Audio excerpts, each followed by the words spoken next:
This is Melissa from Your Choice Conveyancing, and I thought it would just be a good idea to bring you in today just to have a bit of a discussion for people that are either purchasing their first home, investors, and all those other bits and pieces around conveyancing, because I think you know that you've got to get finance, you know that you need a conveyancer, but some people maybe don't know exactly what you do in your position. Absolutely. So, just give us a bit of a rundown of what a conveyancer does, I think. So basically a conveyancer does all the paperwork. We're kind of like a middleman between the agent, the bank, the other conveyancer. We keep everything running smoothly. So we do the legal paperwork to make sure that the transfer of ownership goes from the current owner to the new owner. We can act for both the vendor or the purchaser. And it's really just a matter of making sure that everything gets removed at someone that needs to. So if there's a discharge of mortgage, we make sure it gets taken off. Rates and taxes are paid up. We make sure that stamp duty is all paid accurately. If there's any rebates that they're entitled to, we check for current ownership and if they need to pay anything extra for stamp duty charges and so forth as well. It really is a lot of documentation and just liaising with everybody to make sure that everything comes together. So on the day of settlement, hopefully everything goes through smoothly and then the new owner gets their keys and can start moving into the property on the settlement date. Awesome. In terms of settlements and other bits and pieces, now, is there a general time or day for settlements and other bits and pieces? Because you hear that around the industry a little bit. So yeah, look, Friday is the busiest day, so everybody likes to have settlement on a Friday. The purchasers like settling on a Friday, so they've got the weekend to move in. But technically, you can settle any day of the week, so Monday to Friday. Timing for a paper settlement, it does go through generally 11:30 at the Lands Titles office in Adelaide, and your conveyancer will attend on your behalf. You don't have to be there. But otherwise, now that we've got electronic conveyancing, we can actually settle any time between 9 and 5, which gives extra flexibility so that we can aim for settlement in the morning. If there's any sort of errors or issues that get detected, we can then roll it out into the afternoon. So now that electronic conveyancing is coming on board, we are starting to see more going through between 10 and 2, which for some people is more beneficial to have an early morning settlement because it gives them more of the day to be able to start moving in. But obviously for the vendors it can be tricky because then they're sort of missing out on that day. They've got to have everything organised the day prior. So, but generally you can settle any day, any business day of the week. yeah. So for manual paperwork, you've actually got to physically attend the Lands Titles office. Yep. So think of the Lands Titles office as being, some people call it like a sheep sale or like a stock exchange area where you have, the banks are all around the outside of the room, the conveyancers are in the middle. So if I was going in as a purchaser's conveyancer, I would go in and meet with the vendor's conveyancer. They hand me the discharge of mortgage, part of the transfer. I then go off and meet with my bank, get the documents handed over to them, they check everything. If everything's okay, they'll give me bank checks that I then hand back to the vendor's conveyancer, and then they hand it back to their bank and relevant parties from there. So when you're settling paper, it could go through as quick as 20 minutes, but you could find that sometimes you could be there for up to 2 to 3 hours, depending on checks. If there's an error with one of the bank checks, that can really cause delays because then they've obviously got to go back to the head office and get everything amended. But yeah, the settlements room it's an interesting place to be, especially for 30th of June when it's very crazy. And you're just like a bunch of sardines in this room just yelling out at everybody. And yeah, it can be a bit crazy at times and very disorganised, but it all works. Yeah. So how many could you, and this is going to be an interesting question more, how many have you had to do at one time on say Friday? Okay, I think record was about 22. That wasn't when I was working for myself though, that was when I was working for another company. We had up to 22 and it's funny because you think, oh my gosh, 22 settlements, how are we going to make this work? But you look at it, a lot of them you can sort of put into bundles. So, you might have 3 or 4 with CBA bank coming in, or you might have 2 with Bank SA coming in, or you might have 2 with the same conveyance on the other side. So once you sort of get them organised into routine, you could be down there doing 22 settlements in the same amount of time as what it's taking to do 3 settlements. So it's all about how organised you can be, and the more organised you can be before you get in there, sometimes the better, but it also pays to always be on time. If you're 10 to 15 minutes late, all of a sudden the lines that you're experiencing Global who handle a lot of the settlements with the banks, you could be standing in line for 30 minutes waiting to get to the front of the queue for your files to be looked at. So the more on time you can be, obviously the better it makes settlements going through as well. So in terms of electronic settlements, electronic conveyancing, how does that work for your industry? Because that's come about in the last couple of years. Yeah. How much has that changed things? It sounds like it's changed for the better. Absolutely. So what's the process for you in the background? What's the difference? Why does some go through manual? Why does some go through electronically? I think that's.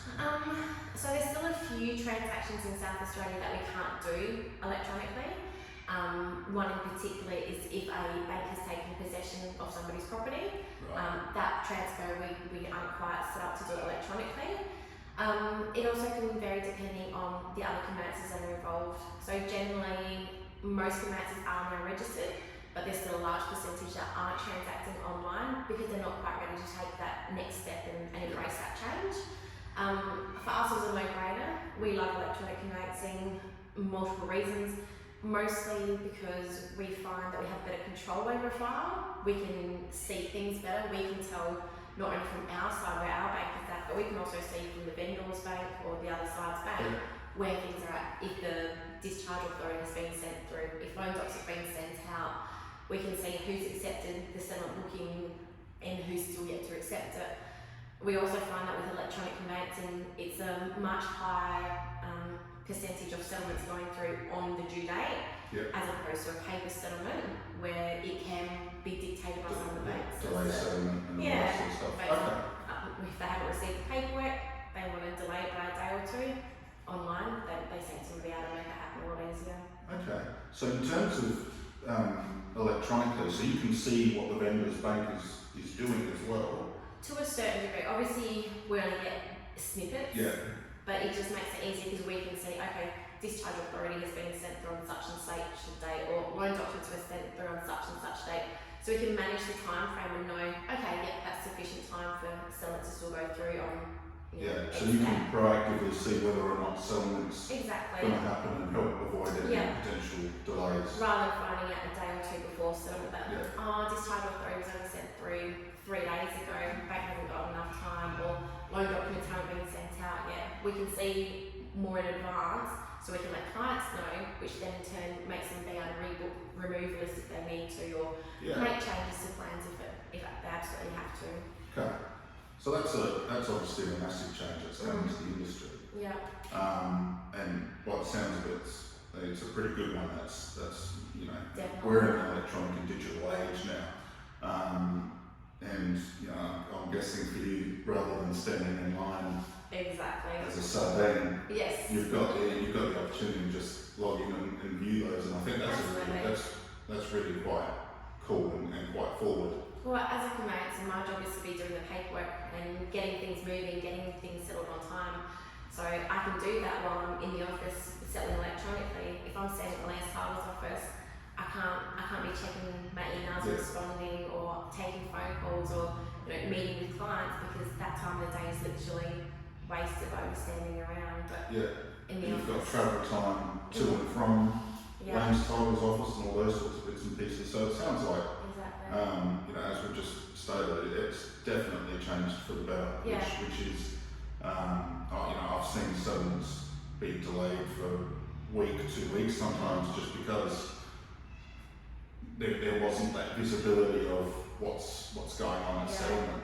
So in terms of that, can you act for both parties, both the vendor and the purchaser? You can.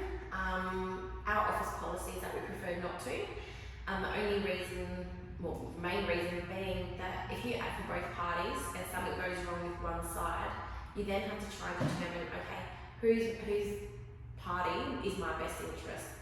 So you've got to try and work out, okay, the vendor's bank might not be ready, but the purchaser has got a linked settlement and they really need it to go through.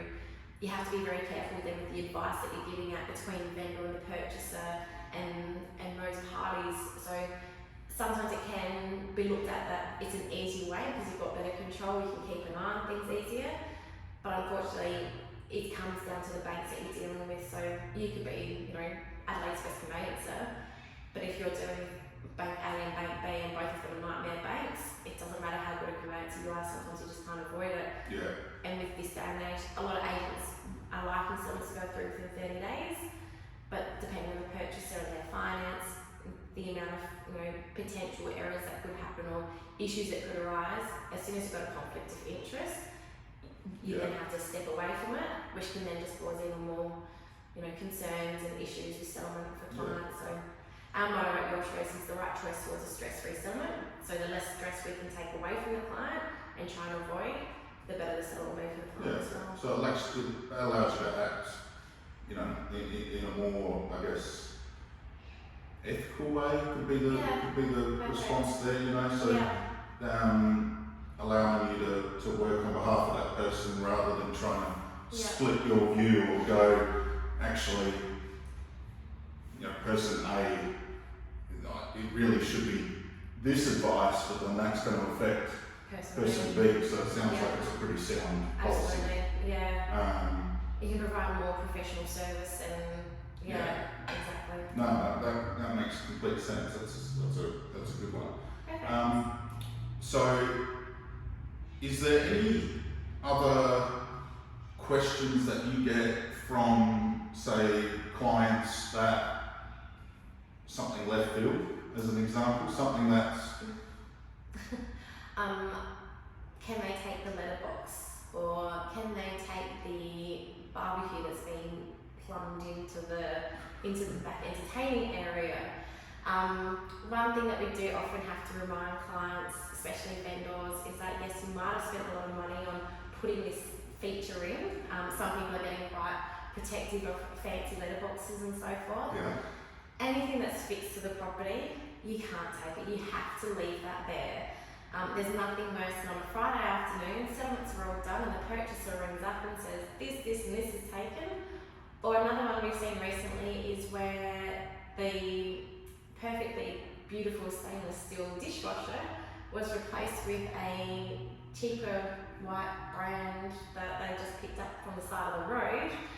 Dishwasher was still there as per the terms of the contract, but it wasn't the same one. So it's just important that people remember, if it's fixed to the property, you have to leave it there. Don't go taking it with the removalist. Right, so what do you do in that sort of circumstance? So, I mean, obviously it's a little bit easier for you when, with your policy of only acting on one side, because then you can apply the appropriate advice. Yeah. What's the advice there? Because then it can turn messy. Yeah. Especially because as soon as someone's done, monies are all exchanged. I can't go back to the bank and say, can you give me an extra $500 back? I need it. We've got a mistake here, or we've got an issue. Basically, the first step is always to contact the agent and see if they're able to discuss it with the vendor immediately. In some instances, depending on what it is, if it's something that was only like $50 or $100, unfortunately, sometimes you might just have to wear that. Yeah. I was going to say build a bridge, so that was much easier. Yeah. But depending on the item itself, sometimes the vendors just didn't realise, and it's as simple as them saying, look, I'm sorry, I'll get it returned, or sometimes they might offer some form of compensation, so they might give them a $300 cash in hand to sort of, for the purchaser then to go out and replace the item. But it unfortunately can get quite messy, and not only for us as the conveyancer, but also for you guys as the agents as well. It can be one of those things that's just like, oh no, what are we going to do? So yeah, it just comes down to negotiation skills and hoping that we can get it rectified between the parties. Yeah, and I guess there's, I think we're more in that things have changed a lot in the last few years where people do have those fancier letterboxes, or they've got fancy dishwasher, and they get attached to things. Yeah. So that's quite interesting. People trying to take those sorts of things up. Yeah. And sometimes it's just a matter of, when you're buying or selling anything, it's not something that you're doing on a regular basis. You might only sell your house every 10 years. Yeah. And obviously it's one of those things that we just need to remember to educate the clients as to what they can and can't do. And that makes it a little bit easier. But so don't take the mailbox. Or the antennas. Antennas used to be a big thing. Thankfully, they take antennas too. are starting to Don't take antennas, please. But we've had some interesting phone calls on Friday afternoons with And you sort of sit there and think, oh gosh, okay, yep, didn't think of taking that one. But yeah.